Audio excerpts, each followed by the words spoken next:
down a bit. Is it an acceptance? Have you accepted everything today? Are you at peace? No. Have you reached that point where you can say it's exactly how it should be? Yes. Are you there? Yeah. Good, good. Then you're in the right space, right? And we know how we can check. We can quickly check the nostrils. Are they the same? Was one more than the other? Who's the same? Wow, there you go. That's acceptance, man. That's awesome. When you're in the middle, right? When your nostrils are equal, then you're in the middle of the two, of the polarity of life. You see, when life pulls you in one direction towards something in particular, then you're no longer in the middle. You're at an extreme. See that? So when you pulled from the present moment, so life pulls you from the present moment. When you're in the present moment, you're in the middle of everything. Everything's equal. But the moment something catches your eye, you're caught. See that? It catches your ear, you're caught. You're no longer in the middle. You're now out of that polarity, whatever that represents. So the one nostril mental and the other one is emotional, or Like that. Moon and sun. Ida and Pingala. Okay. So one can always check, you can see that. Okay. Like when you're thinking too much, then the right will be open and the left will be closed. And when you go to bed at night, then have you seen how you turn from side to side? You turn on the left, and your left brain becomes more active. Turn on the right, your right brain becomes more active because the opposite nostril activates. When you lie on the right hand side, your left nostril opens. When you turn over to your left side, the right nostril opens. Have you noticed that? The higher one.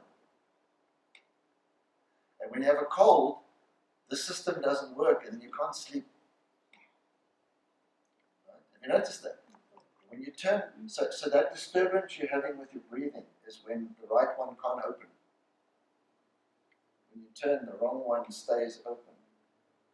does it affect your brain? Then it's all disturbed. Yeah. So you become stupid. See? And when something disturbs us, then we're not at ease. We're at dis-ease. Until we accept it, and when we accept it, then we become at peace again. We become at ease again. We can just be here now. It's okay. Does that make sense? Good. So, welcome to the Perennial Truth Seminar. So today we're going to speak a little bit about, we're going to start off with the theme of begotten. Why do religions think begotten is so important? What do you think?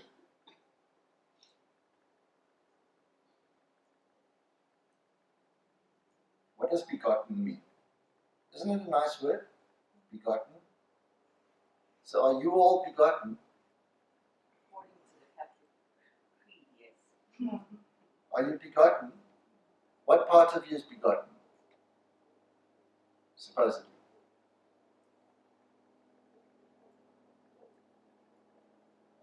And which part is born?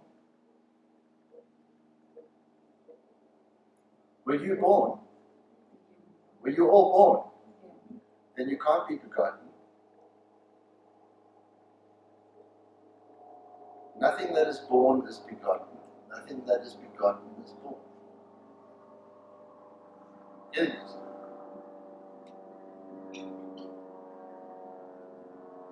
So, very, very long ago,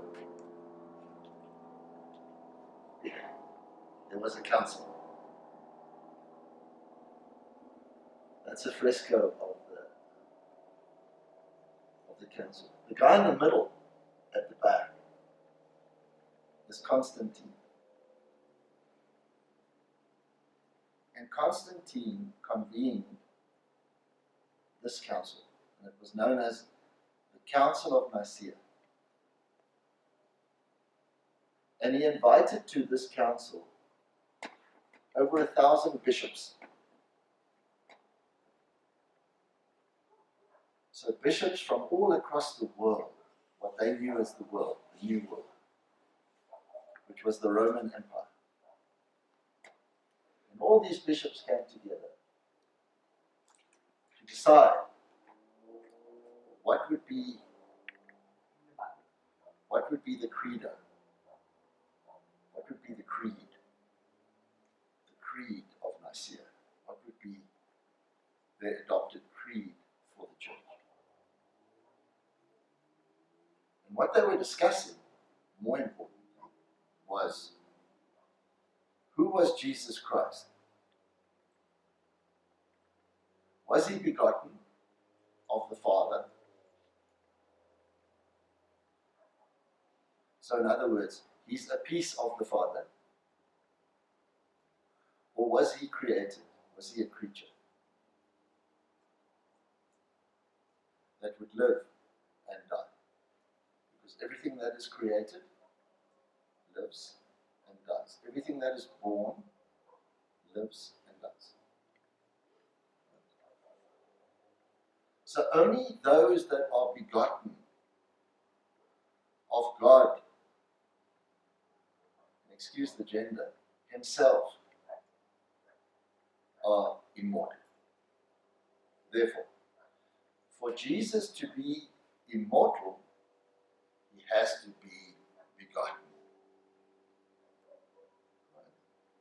And there were two groups in this council. There was a group led by Arius, and they became known as the Arians. And they said, Jesus is a prophet, but he's not equal to God the Father. God the Father is higher. Jesus is a creature.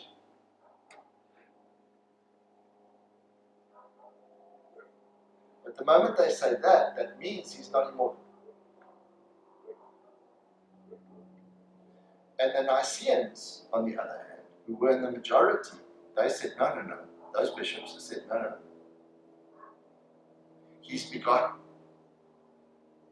He's of the fabric of the Father himself.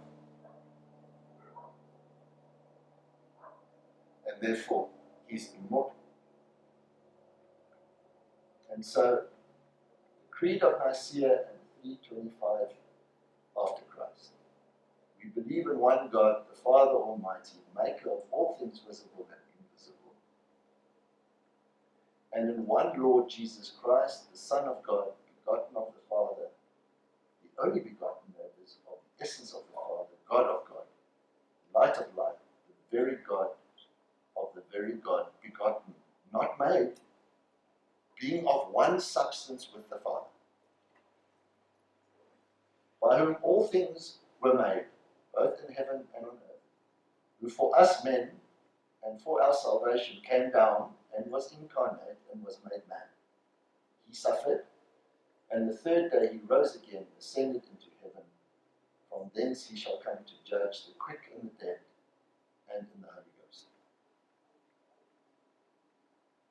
And in the Holy Ghost they believe. So there's the three, there's the Trinity. So this became the creed, this became the doctrine of the Roman Catholic Church. And everybody that didn't sign this creed was excommunicated. So Arius and his friends from Libya were excommunicated from the church. They were no longer bishops of the church. Right? But even this caused a lot of confusion. Because people said, okay, that sounds good, but what about when before Jesus came? So where was he then?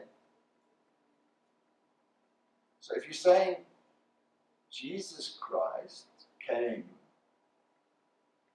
and from then on, he's begotten, then where was he before he was begotten?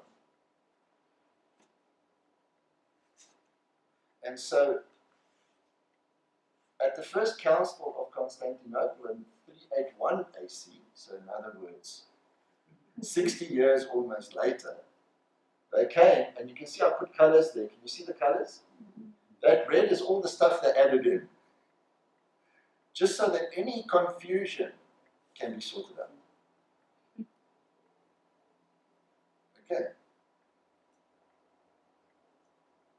Now, they didn't know then what we know now. What do we know now? What do we know in this new age?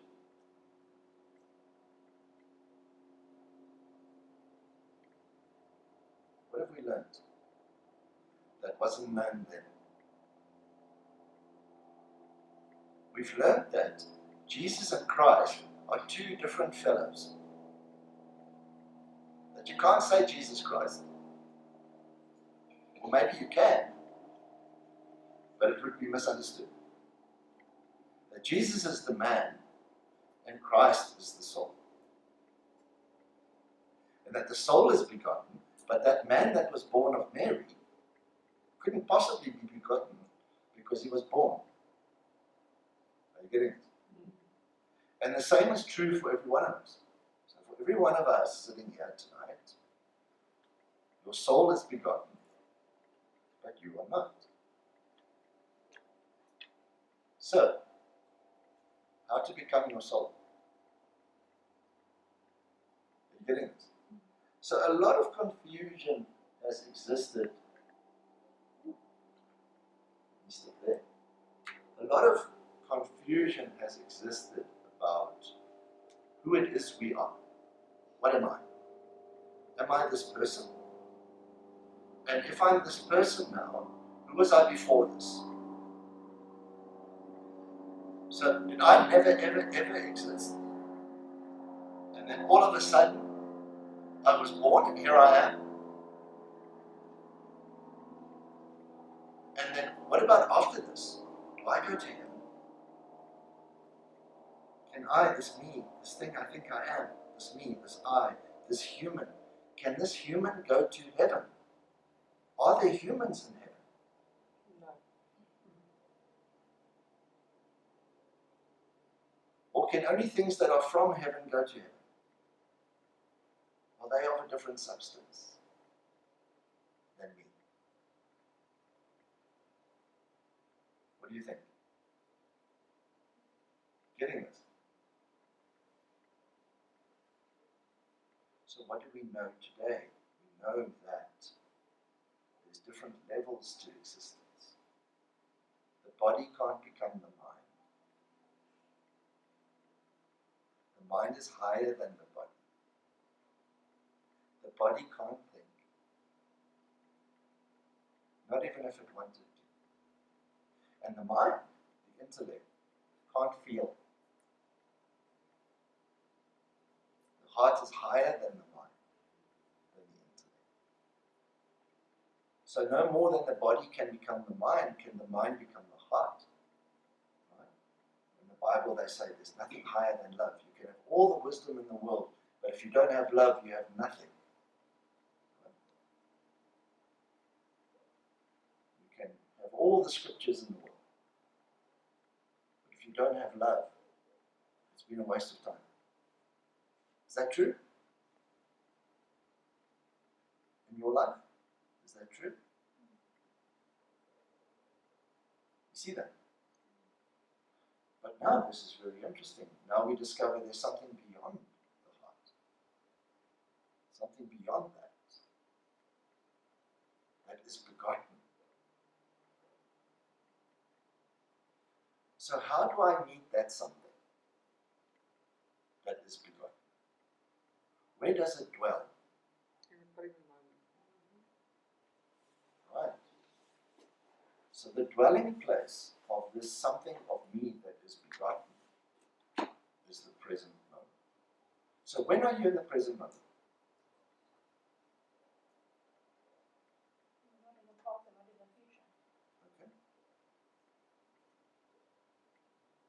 I would say accepting and surrendering.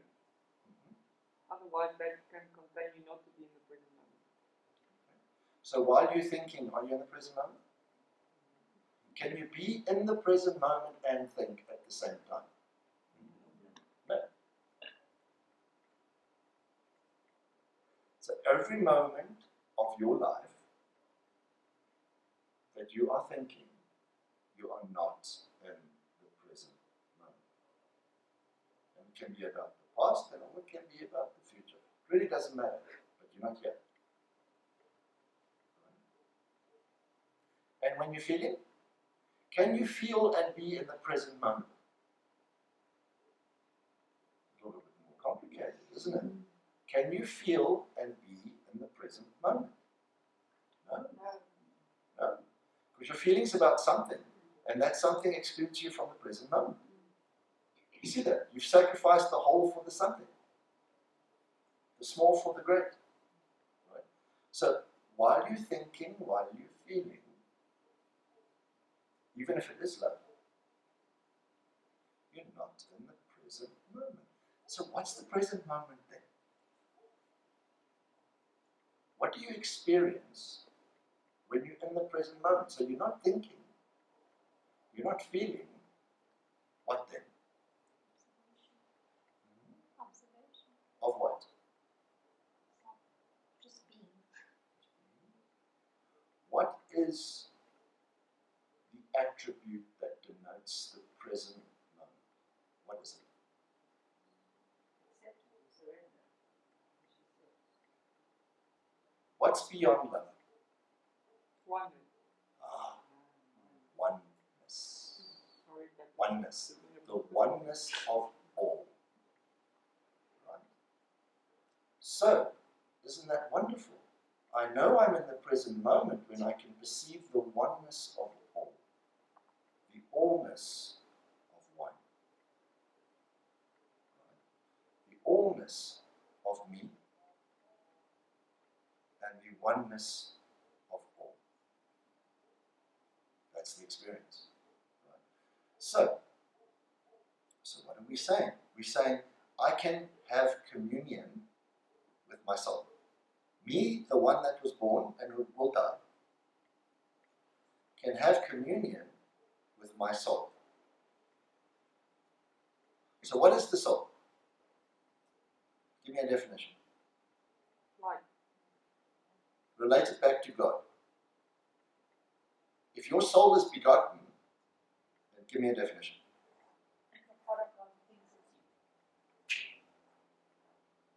Your soul is that part of God that thinks it's you. Who? Who? The person who was born, lives, and will die. Is your soul. That part of consciousness that thinks it's you, that feels it's you, that's convinced it's you, that's your soul. So the soul thinks it's you. But when you surrender to the present moment, when you come into the present moment, the soul starts realizing that it's not you, that it is immortal. It just thought it was you. And the you thought you were, and the you truly are two different yous. And this you that's immortal is one you don't know very well, because you're never in the present moment.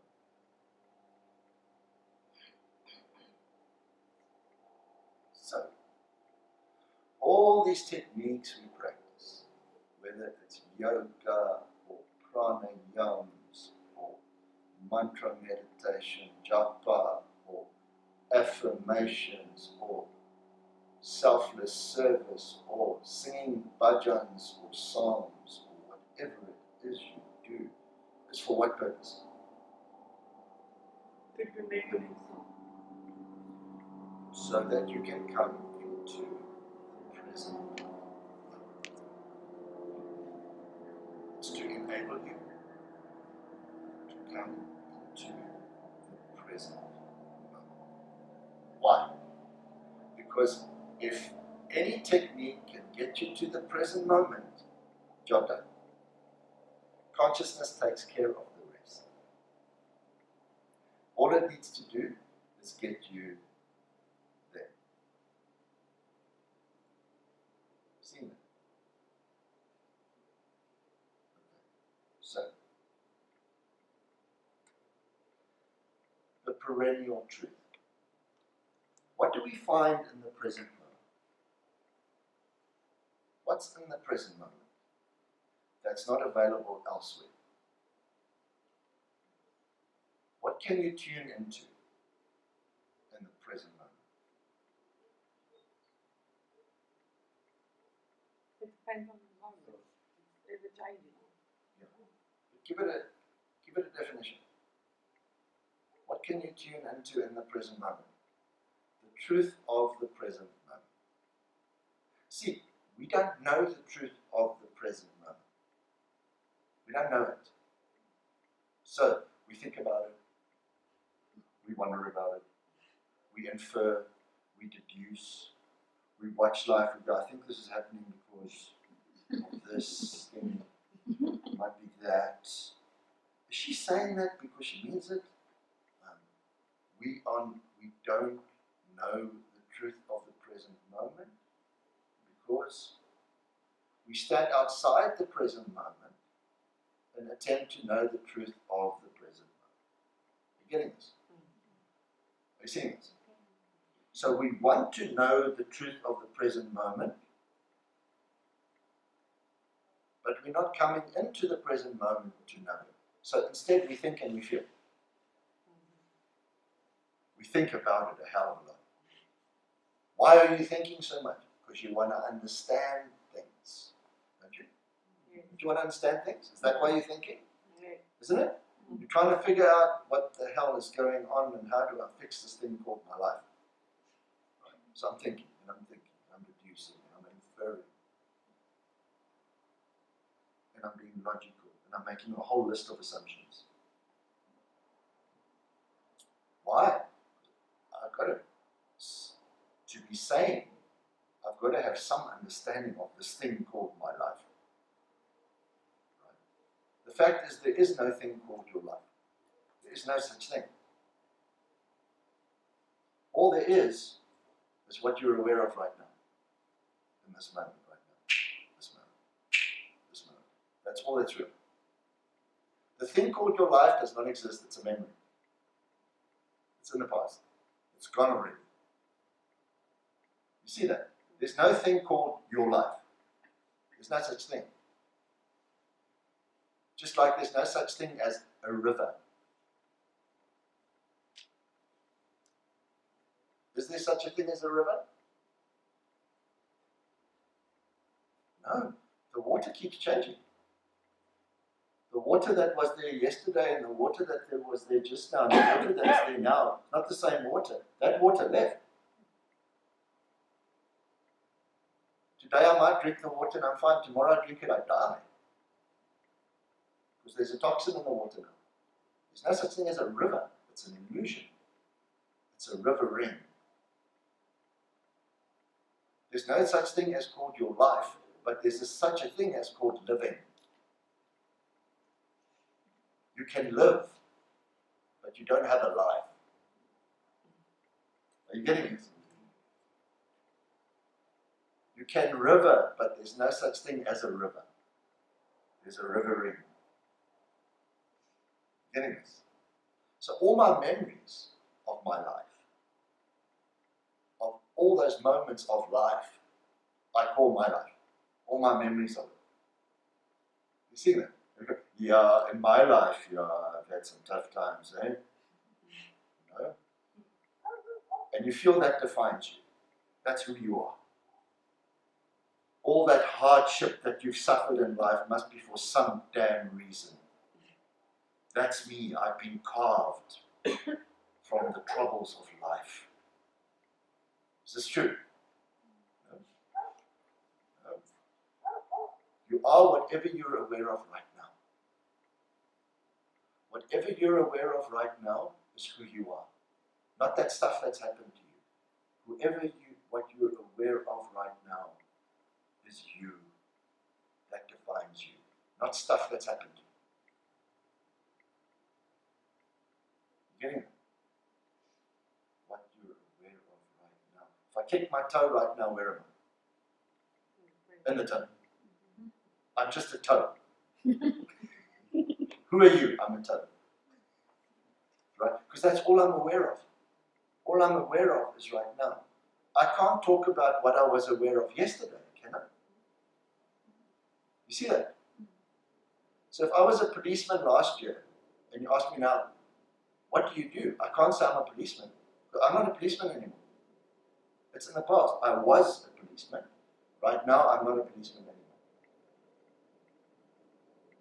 And even the policeman, when he's at home, watching TV, is he a policeman? No. No, he's only a policeman for those moments in time when he's being a policeman. Getting that? When he goes to Gold Reef City and rides on the rides, at that moment he's not a policeman. He's not a fixed thing. We're all dynamic. We ever change. We can never be sure. It keeps shifting. People surprise us. We go, I thought I knew now. Obviously I didn't. No, you didn't. Because you didn't know that part of it. She hasn't just developed it. She's had it all along, you just haven't seen it. And people say, you've changed. No.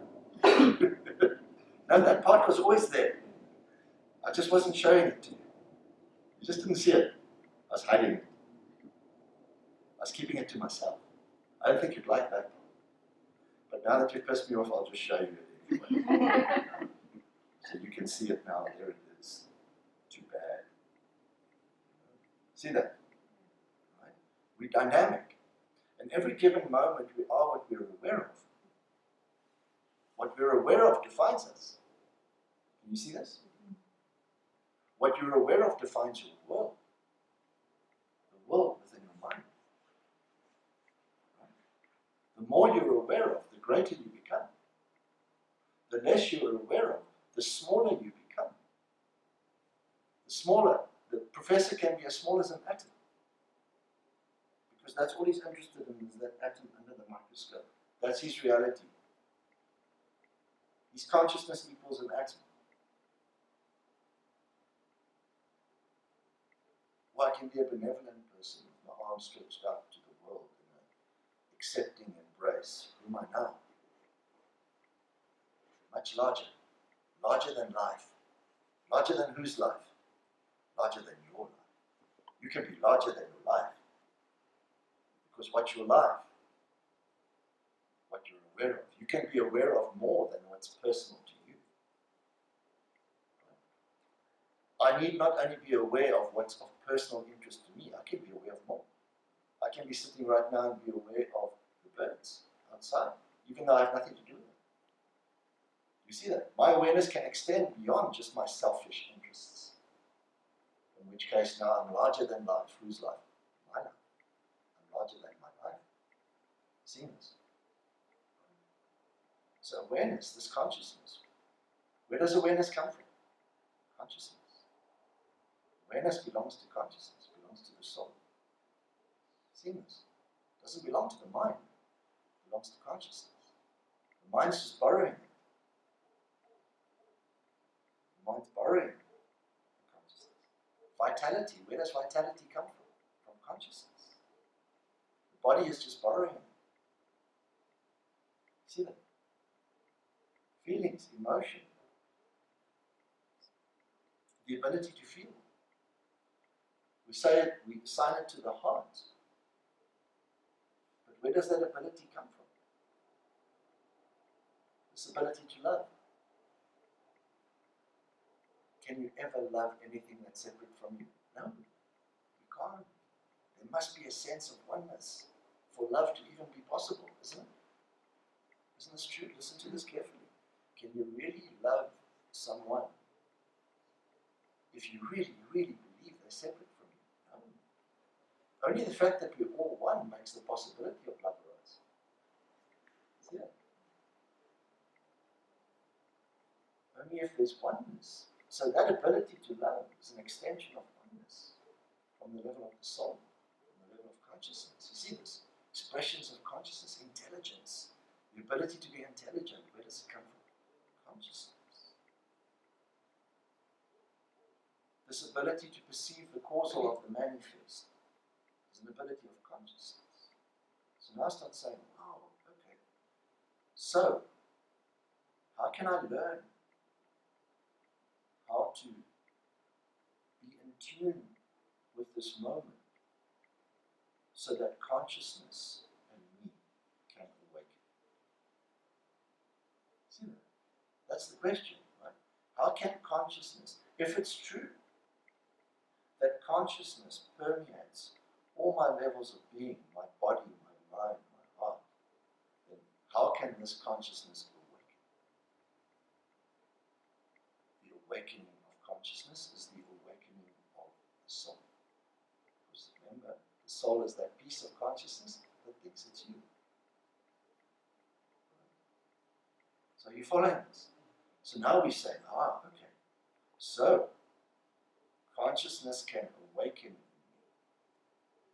Why would you want consciousness to awaken? What's the nature of consciousness? We can liken it to light, like turning on the lights, as opposed to ignorance, as opposed to darkness. Being ignorant, ignoring things. What does it mean to be ignorant? I ignore things. I only bring in those parts that are of selfish interest to me. The rest of the world I'm not interested in. Thank you very much. I don't care about the birdie that's singing out. I'm here, focused just on my selfish need. Getting it? It's larger than life. So what's the perennial truth then? The truth that does not change. So what are we saying? I can't show you the truth of the present moment because it keeps changing. It's transient. One moment's truth is not the next moment's truth, is not the next moment's truth. It keeps changing.